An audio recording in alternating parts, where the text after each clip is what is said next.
Phil Keating is among our reporters on the Atlantic coast of Florida tonight. He joins us now from Melbourne, Florida. Well, Phil, what's it like now? It keeps getting worse. I will say that. It is howling. You can hear the wind, which you really couldn't hear that significantly before. It's just that howl going down the street. And in fact, you can see, fortunately, the street lights, which have gone off 3 times now, but they've always come back on. You can really see that rain just flying down the street with the wind. Now, what you're looking at here, the direction that the rain and wind is going here, that's southbound on US 1. So since the winds are coming from the south, that's classic counterclockwise rotation of the hurricane, because the eye, the center of the storm, is still to the southeast of where we are here on the Palm Bay, Melbourne city line. So it's around Vero Beach, same latitude as that right now, but it's still heading northward. And so far in Brevard County, which is the Space Coast and where we are, 20,000 people now have no power. And statewide, Florida Power and Light's reporting about 200,000 Floridians now without power. And keep this in mind, the hurricane is only halfway up the state. So as it goes further up, the upper half of the state, the eye wall is going to be closer to the coastline, maybe even crossing into land in the mainland. And undoubtedly, you're going to be seeing a whole lot more people losing electricity. And the governor and Emergency Operations Center directors are saying you can expect many Floridians, if not millions of them, are going to end up having no power. And it may not just be for 3 or 5 days. It could be a week. It could even be 2 weeks. But the utility companies in Florida, Florida Power and Light and Duke Energy, ever since 2004 and 2005, those very bad hurricane years, they did invest millions and millions of dollars trying to strengthen up all the lines, burying a lot of lines.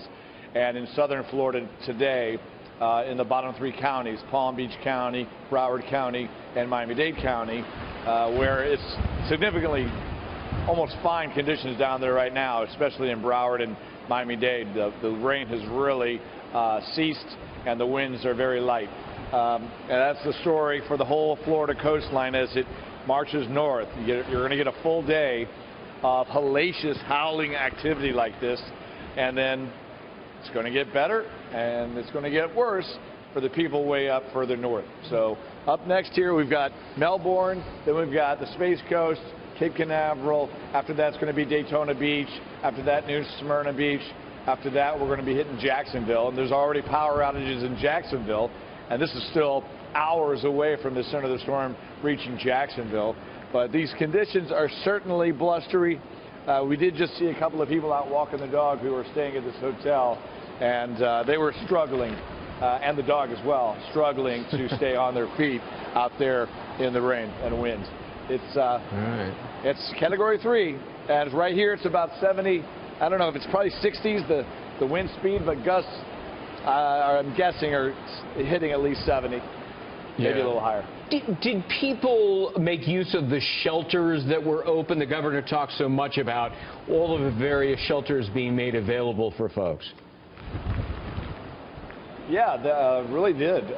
People, especially those who perhaps don't have the means to get hotel rooms, plus yesterday and today, getting a hotel room before the storm actually hit became next to impossible.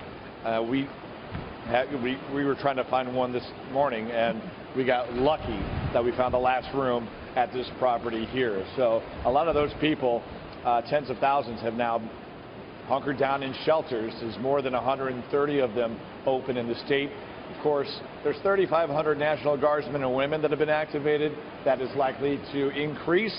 The governor said he's never activated that many guardsmen and women in his now 2 terms as governor. He's still in his 2nd term here.